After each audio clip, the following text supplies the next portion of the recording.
Well, Mr. Chairman, I'd like to start by very sincerely congratulating Frances Fitzgerald on her appointment.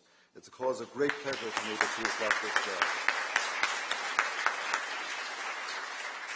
And I want to take this opportunity to wish her every success because she will need good luck and the support of the people in many of the things that she has to do.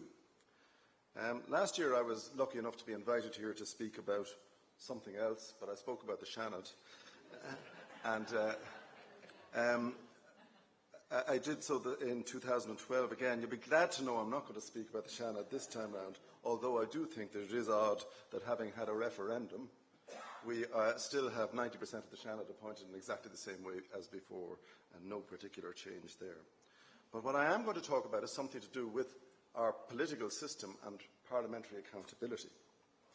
Now, very welcome as Frances Fitzgerald's appointment is, the circumstances that led to it still are murky as far as most of us are concerned.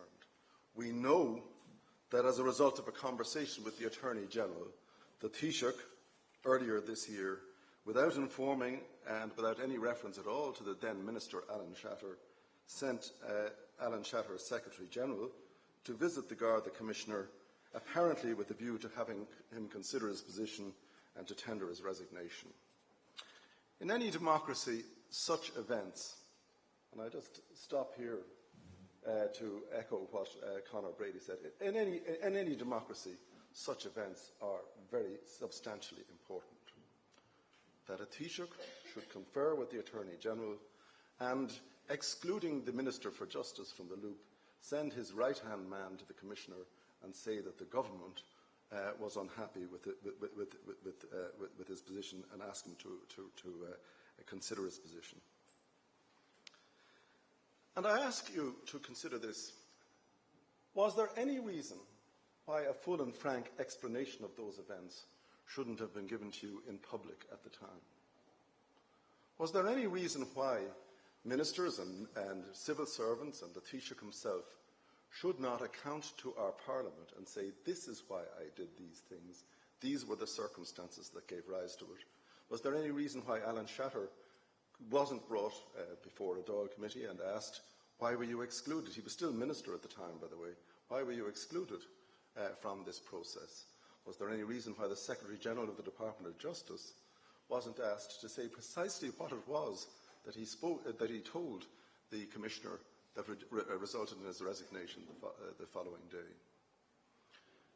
And yet, our Dáil, to which the executive power of the Irish state is accountable, was confronted with obfuscation and a deliberate pattern of not answering the question straight and not coming out with the whole truth, leaving us all in this room and nationally wondering precisely what happened at that time and precisely what it was that gave rise to the need for this visit to be made.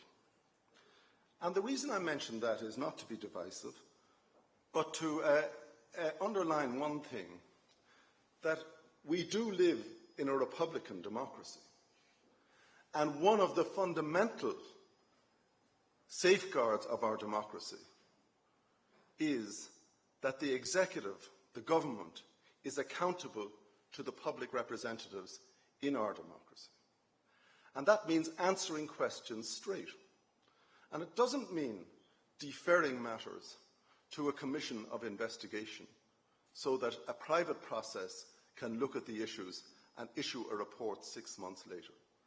There is no reason why the truth, given immediately on being asked for by parliamentarians, can in any way compromise a subsequent a commission of inquiry into the same or related issues. And I say to you, the first thing that struck me about all of those events is that those parliamentarians who asked for accountability and were denied it, and when the party whip was applied in the various committees to say we're not inviting this person, we're not forcing this person to answer these questions, we're not going to go down that issue, we've set up the commission under Mr Justice Fennelly, that's good enough for us. That was an abdication from one of the cornerstones of our democratic system. It's keeping the executive accountable to the people in relation to the policing function. Now, the second point I want to agree with Conor on, because I want to disagree with him fundamentally at a later point. I want to agree with him on this point, that the quality of our policing and the nature of our policing is the canary in the coal mine. It is really the indicator of the quality of our democracy and the extent of our freedoms. And it is, in my view, and I make no apology for putting forward this point of view to you today, because I know that 3 of the people on the panel won't agree with me on this. In my view, it is the business of government to be accountable to Dáil Éireann for the policing of this country. And it is the business of the Minister for Justice to come into the Dáil and to explain what happened. And it is the business of the Taoiseach, when he or she circumvents the Minister for Justice, to procure the resignation of the Garda Commissioner, to come into the Dáil and say what happened. And failures in policing are a matter of political accountability. Increasing or lowering crime rates are the substance of parliamentary accountability in relation to the policing function. And I don't for 1 minute accept the proposition that it would be an advance or an improvement of any kind to replicate in relation to policing something analogous to what was done with the Health Service Executive, to move responsibility to an independent, in inverted commas, agency, and to have the Minister thereafter saying, really, these are decisions made by other people for which I personally am no longer accountable. I believe it is of the essence of our democracy that the policing function remains political, and I make no apology for using that term. It is the essence of politics that the police are accountable to the people and to the people's public representatives. And therefore, when in 2005 the Garda Síochána Act, which is criticised by some now, was being compiled, this very issue of whether there should be an independent police authority was considered at great length and in great depth. And it wasn't a matter of being reluctant to give up power. It wasn't a matter of hanging on to our control. The reason that we did not go down the road of an independent police authority, which was being proposed by the Labour Party at the time and supported by others, was because we believed that it was a derogation from the constitutional need to keep policing accountable to the people. Now, Conor has rightly said that we really don't know what the Minister has in mind in the heads of bill that she has put before the Cabinet. And it does seem that it must be rather sketchy, since nobody has said who would be on the independent police authority. But the very first question is, independent of whom? Is it to be independent of government? And I'll come back to that question in a moment.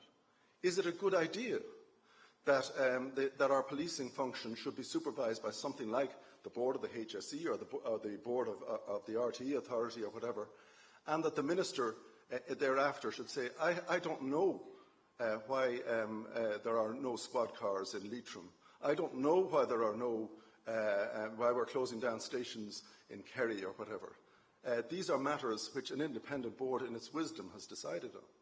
And I don't know how the recruitment programme for, say, for instance, the Garda Reserve is or is not being progressed. That's a matter for the independent board to get on with. I reject, I have to say, the notion that it is a good idea that government should slowly divest itself of responsibility for the way in which the executive power in our state is exercised. I don't think it's a good idea. I think it's a trend that's been going on right across the board, and I think that if we really want decent politicians, and we really want politicians that make sense, and we want politics that makes sense, we have to have people who actually take responsibility for what happens under their watch, not people who invent systems to divest themselves of responsibility and distance themselves from blame. Now, the next point that I want to make to you is that on Garda Síochána, as Conor has pointed out, is not a regional constabulary. It isn't the same as the Durham constabulary. It's not the same as the West Midlands Police in England. It is, as Conor pointed out, the intelligence and security arm of the Irish government. And it is manifest, and was manifest to me in 2005, that you cannot, under any circumstance, hand over the security of the state to an independent body over which is independent of government. You cannot say that, for instance, briefings to the Taoiseach or the Minister for Justice on issues as to who is or who is not in the Army Council, who did or who did not steal the Northern Bank money, who did or who did not attempt to kidnap or murder this person or that person, what the Army Council are really planning to do and who is calling the shots there, that these are matters which go first to an independent authority and are later the government finds out about them. And nowhere else in the common law world is national security entrusted to an independent agency. It simply could not happen. You could not have a situation where somebody independent of government made up their minds on the risk of, say, a resumption of violence by the IRA if the government does this or does not do that in negotiations, or in relation to the dissident threat that exists today. And you look at somewhere comparable to Ireland, like New Zealand. The police there are still under the control of a commissioner who is answerable to a minister. And the same about the Australian National Police. And the same about the Royal Canadian Mounted Police in Canada. They're all responsible through a commissioner to a minister of the federal government in their states. That's the way the system works. And we suddenly have come to the conclusion that all the thought that went into it in 2005 was somehow self-serving political aggregation of powers and unwillingness to divest ourselves of powers. It wasn't, with respect. It was not that. What actually happened in 2005 was we said, and by the way, remember where we were in 2005. We were talking about crimes in Ireland being orchestrated by the IRA. We were talking about the Northern Bank robbery. We were talking about whether the St Andrews peace process would come to a conclusion or wouldn't. What was the real internal state of affairs within the provisional movement? These were the issues on which government had to act. And we immediately saw that we could not have our security services handed over to an independent authority.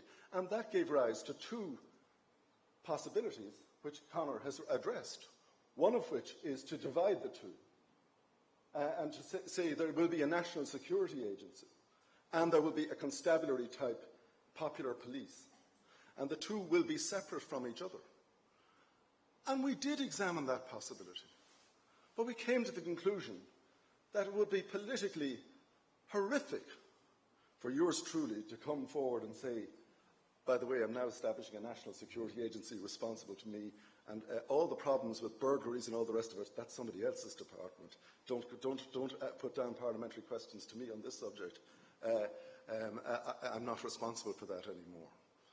So we did look at this issue, and it wasn't for want of thought on the issue that we came to the conclusion that An Garda Síochána had to be a national security agency, that every Garda had to be involved in gathering political intelligence and security intelligence and organised crime intelligence in exactly the same way as they do at the moment, and that you could not divorce the policing into two separate functions, one a rural or a regional constabulary along the English model, or one a national security agency of spies, spooks and infiltrators.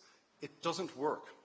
The Guards could not function, and you couldn't set up an Irish MI5 that would work. And the Irish people probably wouldn't stand for it if you did. And I just ask you to consider that. So it's very, very easy to come forward with this solution and say, it's desirable, it looks right, independent, that sounds great. But when you actually look at what the police actually do, which is to keep the government on the straight and narrow in relation to the An Garda Síochána does, in relation to high security matters, unless you divide the function into two, and unless you create two entirely different chains of command, you have a serious problem. And that's why I think that we only have a sketch so far from the government decision in principle to create an independent police authority. One curious footnote is that it was reported, though cabinet confidentiality probably shouldn't allow it to be reported, but it was reported that as Alan Shatter went down kept on flying the flag, don't do this, please.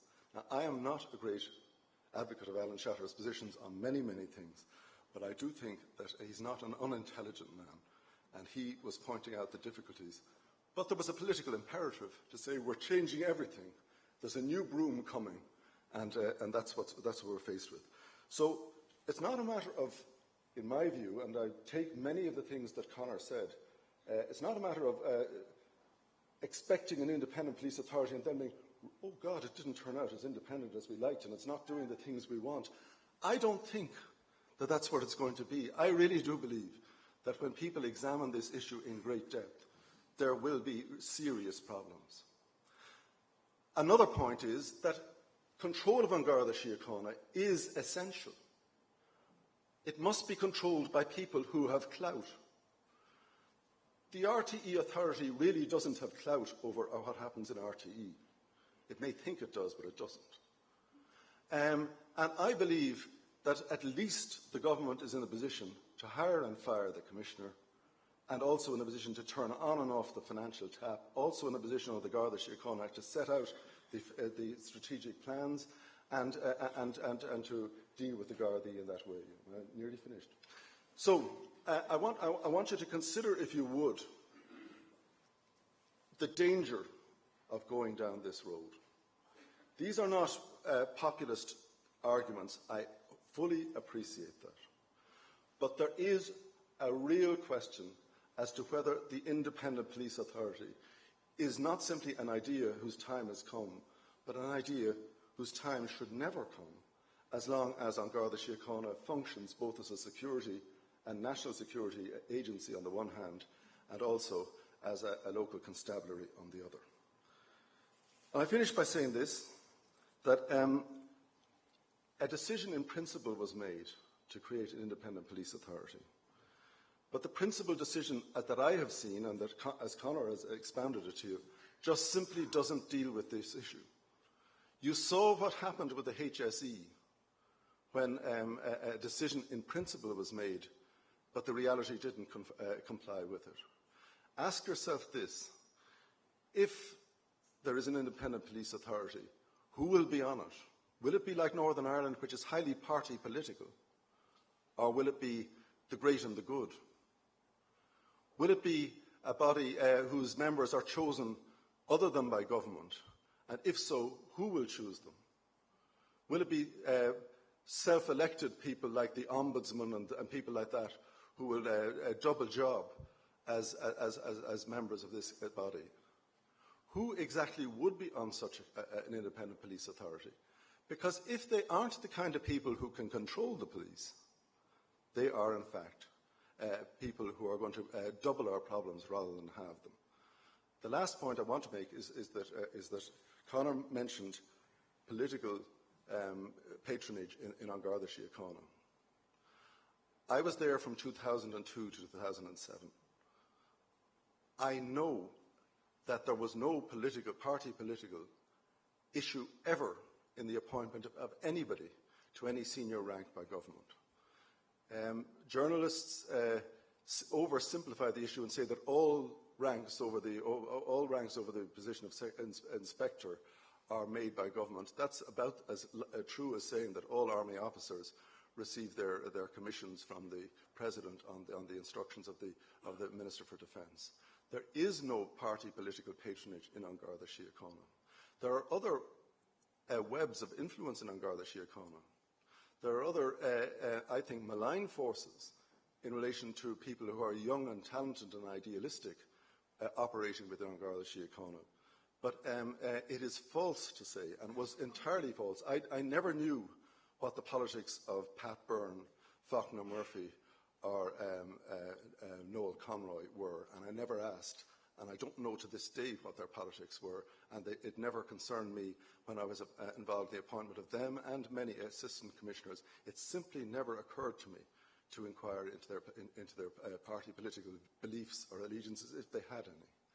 And I believe now that it's wrong to imply that somehow government likes appointing people to be assistant commissioners because they can use their own political influence to magnify their presence in An Garda Síochána. That is not what happens. Those decisions are all made with the greatest of care, and the great majority, except the extremely senior ranks, which at commissioner level and assistant commissioner level, are made on the basis of an independent promotion system which has absolutely no governmental input. But if you ask me in the end, does the Minister for Justice and the Cabinet have the right to say who's going to be in charge of our national security system? Or should it be a group of other people over whom the government have no control? My answer is keep it democratic, keep it in the hands of government. Thanks very much.